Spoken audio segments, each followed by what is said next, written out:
Assalamualaikum warahmatullahi wabarakatuh. Baik, kita akan melanjutkan di mata kuliah yang kedua, yaitu ekonomi ketenagakerjaan dan kebijakan industri. Yang lebih fokusnya kita akan ditekankan, tegaskan di kebijakan industrinya. Kalau yang di ketenagakerjaan secara substansi kita sudah pernah disampaikan secara komprehensif di semester sebelumnya. Nah, ini saya tampilkan dalam satu skrip juga, dalam satu slide, agar kita lebih fokus di visual gambar satu ini. Kita akan membahas satu topik yang ini penting buat kita dan tentunya buat kalian yang akan menjadi penggerak ya. Kalian tuh penggerak, motor penggerak ekonomi di Indonesia masa yang akan datang. Ini penting dan relevan dengan masa depan bangsa kita, yaitu making Indonesia 4.0 ya. Kalau kita lihat memang sekarang sudah masuk di era society 5.0 ya, tapi kita akan bahas terlebih dahulu ini eh, formulasi program yang dari tahun sebelumnya, tapi ini sangat relevan hari ini untuk tetap terus kita pantau.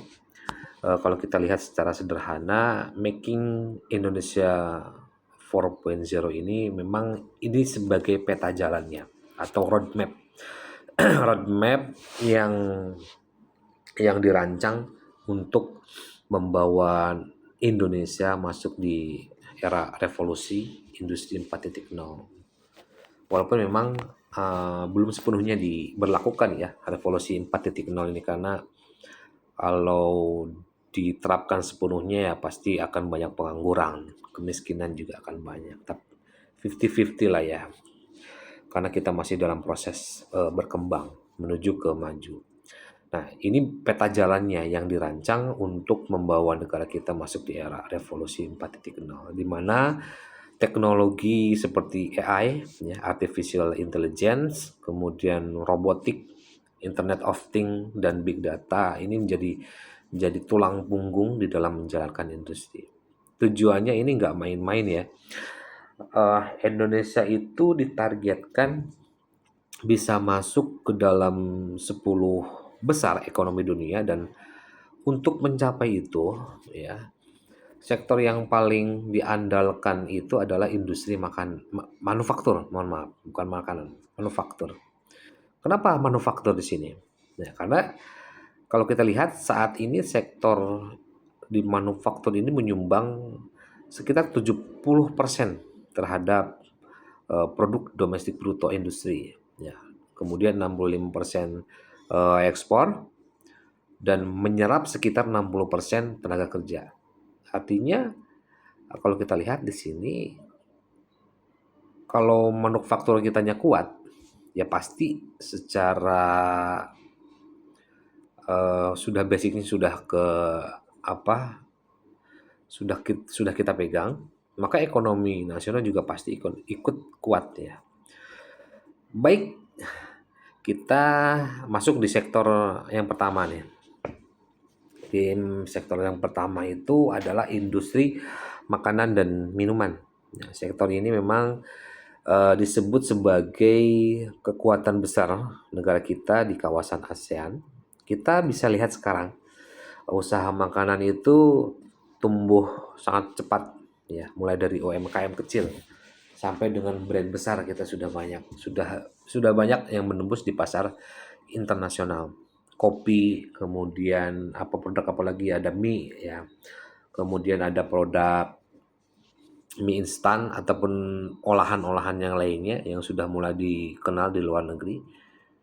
Tapi di balik itu masih banyak sebenarnya pelaku usaha yang menjalankan produksinya secara manual, belum terintegrasi dengan teknologi, dan ini masih lemah ya dalam hal standar kualitas serta branding globalnya. Walaupun memang di manufacturing yang besar seperti Eiger, Bodypack, kemudian ya ekspor itu sudah ada TQM-nya, Total Quality Management-nya, sudah standar kualitas mutunya juga sudah terjamin. Jadi mereka berani untuk garansinya seumur hidup. Kemudian di tekstil sama busana, kalau dulu industri tekstil itu hanya fokus pada produksi massal, nah sekarang arahnya itu berubah menjadi fungsional clothing. Ya, itu pakaian yang memiliki fungsi tambahan. Seperti ada jaket gitu ya, ada jaket yang tahan air, ya tahan air, tahan panas ataupun bahkan berbasis teknologi. Ada juga saya lihat di TikTok itu ada jaket yang ketika disiram air berubah warnanya jadi hijau, jadi warna-warna yang lain. Itu bagian daripada fungsional clothing, ya, pakaian yang memiliki fungsi tambahan. Nah, realitanya sekarang industri tekstil tekstil di kita itu sempat mengalami penurunan karena kalah bersaing dengan produk impor murah. Ya, tapi di sisi lain brand fashion lokal justru sebenarnya sekarang sedang naik ya, sedang naik daun dan mulai mendapatkan tempat ya di hati masyarakat. Ini artinya memang peluangnya bagus, asalkan kita mampu menggabungkan kreativitas dengan teknologi. Jadi industri tekstil itu tidak boleh lagi hanya mengandalkan tenaga murah, tapi harus naik kelas nih menjadi industri berbasis inovasi dan desain. Kemudian kalau otomotif saat ini kalau kita lihat di Indonesia masih kuat ya di kendaraan berbahan bakar masih konvensional. Belum ke EV ya. Namun dunia sekarang sudah bergerak ya, sudah bergerak menuju ke kendaraan listrik. Pemerintah pun sekarang Pak Prabowo ya mulai mendorong percepatan penggunaan kendaraan listrik. Apalagi sekarang akibat dampak dari perang Amerika, Iran, Israel, Iran, yaitu yang berdampak kepada scarcity ya, kelangkaan bahan bakar. Kalau kita lihat di negara tetangga kita, Filipina, Malaysia, Thailand, mereka sudah mulai langka BBM. Belum negara kita masih stabil hari ini. Tapi kita tidak tahu ke depan. Resiko-resiko itu akan terus ada dan kita harus mempersiapkan itu ketika bahan bakar BBM kita sudah mulai ada kelangkaan. Tantangannya memang masih ada ya. Yang menarik di sini kita itu punya potensi besar ya karena kita punya cadangan nikel sebenarnya yang melimpah, yang itu jadi bahan utama baterai kendaraan listrik. Tapi tantangannya juga masih ada sekarang ya, seperti infrastruktur yang belum merata dan harga kendaraan listrik juga memang masih relatif mahal ya. BYD, kemudian Wuling, di kendaraan Wuling sekitar di harga 300 ke atas. Ya, apalagi Cherry Tiggo yang harganya sekarang di tahun 2026 itu mengeluarkan Cherry Tiggo seri yang terbaru yang harganya itu 700, tapi futuristik. Mereka sudah melimpah secara sistem otomatisasi di mobil itu sudah seperti di harga miliaran kalau di produk yang lain itu. Ini mereka sudah mulai berlomba-lomba eh, mengganti mobilnya dari yang bahan bakar ke kendaraan listrik. Ya, tapi kalau ini bisa dikelola dengan baik, ya ini bisa penting ya, jadi pemain penting dalam industri kendaraan listrik dunia sebenarnya gitu. Kemudian kalau yang di industri kimia khususnya biokimia di sini sektor ini sebenarnya tidak terlihat ya.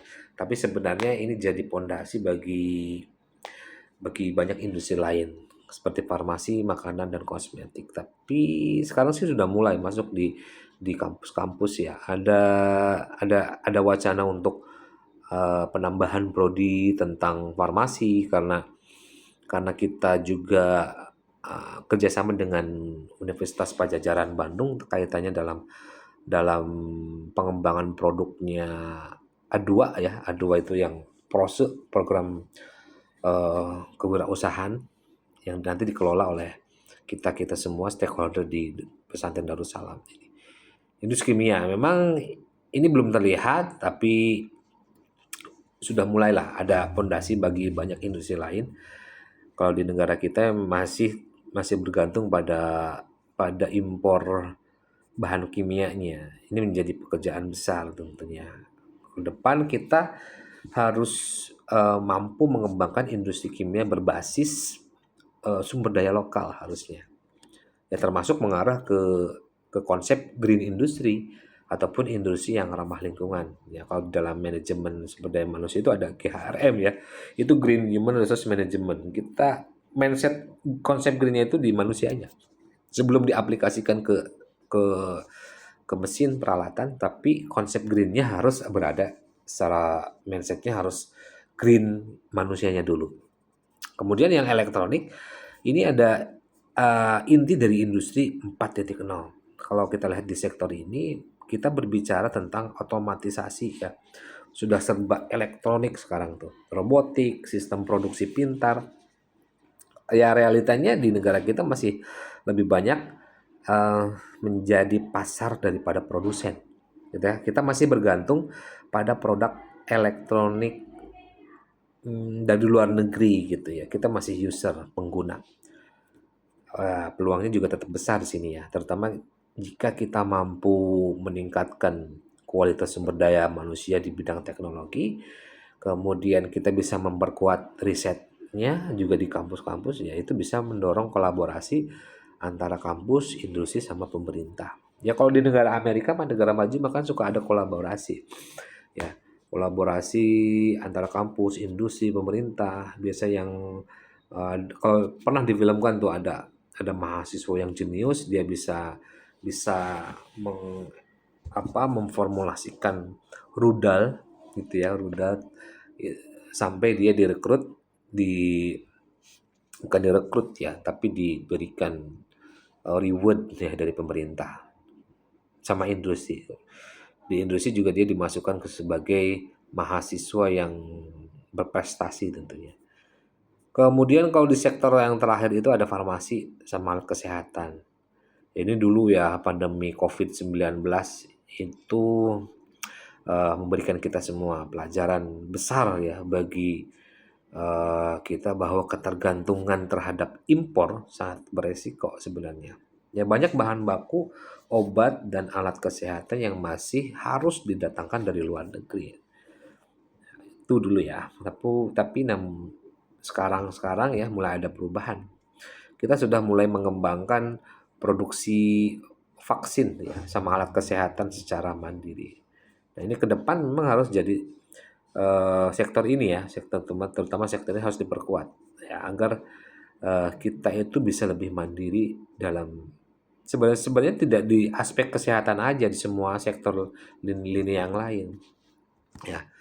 Ya, mandiri di bidang kesehatan sekaligus juga mampu bersaing di pasar global.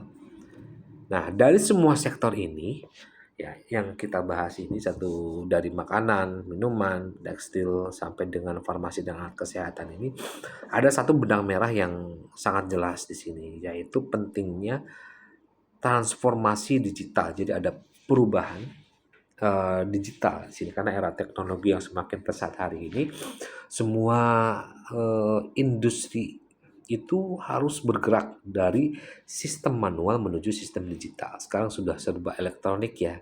E-book, e-KTP, e-signature, itu sudah semua elektronik semua.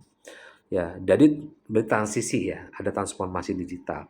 Bergerak dari sistem manual menuju sistem digital. Kalau di perusahaan, di mata kuliah MSDM kan ada green recruitment, ada pelatihan hijau, itu bagian daripada transformasi digital. Yang dulu kita pakai kertas, sekarang sudah transformasi ke digital. Yang dulu kalian ke perpustakaan secara fisik, kita sudah diberikan fasilitas dengan ruang baca virtual. Itu pengganti dari perpustakaan. Itu transformasi digital sebenarnya. Dari yang konvensional menuju yang berbasis teknologi. Dari sekedar produksi massal menuju produksi yang cerdas dan efisien gitu. Namun kita juga harus jujur di sini ya bahwa Indonesia saat ini masih berada dalam tahap transisi ya. Di transisi itu ya menuju dari konvensional ke digital. Walaupun memang sudah ada beberapa di sektor-sektor perusahaan-perusahaan modern, tapi ini masih banyak tantangannya, terutama dalam hal kualitas SDM-nya, ya kesiapan teknologinya gimana, kemudian sama pemerataan infrastruktur. Ya, jadi dari wilayah-wilayah seperti Jakarta yang sudah kota besar ya beda peralatannya mestinya dengan yang ada di Ciamis yang di Tasik. Ya, dilihat dari hal teknisinya misalkan. Kemudian dilihat dari hal peralatan-peralatannya dibandingkan dengan kota-kota besar itu berbeda. Misalkan di Mitsubishi suku cadang ataupun teknisinya pasti berbeda dengan yang ada di kota besar. Mereka sudah punya sertifikat ataupun yang sudah berpengalaman berapa tahun, tapi misalkan di kota kecil Ciamis, Tasik itu hanya baru misalkan 2 tahun ataupun yang magang ataupun yang eh, dia sekedar pelatihan. Jadi masih banyak tantangannya, terutama dalam hal kualitas sumber daya manusia. Ya, kesiapan teknologi, pemerataan infrastruktur. Makanya di sini Making Indonesia 4.0 itu bukan hanya teknologi, tapi tentang perubahan cara pikir. Cara berpikir, ya kita harus berani berubah, berani belajar ya kalian ya sebagai Gen Z ya berani berinovasi juga karena pada akhirnya nanti kunci utama dari semua ini bukan hanya pada di mesin ataupun teknologi tapi kembali lagi di kitanya manusianya. Kalau SDM-nya siap ya pasti negara kita tidak hanya menjadi penonton tapi kita bisa menjadi pemain utamanya, kunci utamanya di dalam ekonomi global. Makanya menuju 10 ekonomi terbesar di dunia. Ya, ini bukan suatu awang-awang, intuisi ataupun perasaan, tapi kan ini berdasarkan data. Baik, itu saja mungkin yang bisa disampaikan, mudah-mudahan bisa dipahami. Hasbunallahu wa ni'mal wakil. Assalamualaikum warahmatullahi wabarakatuh.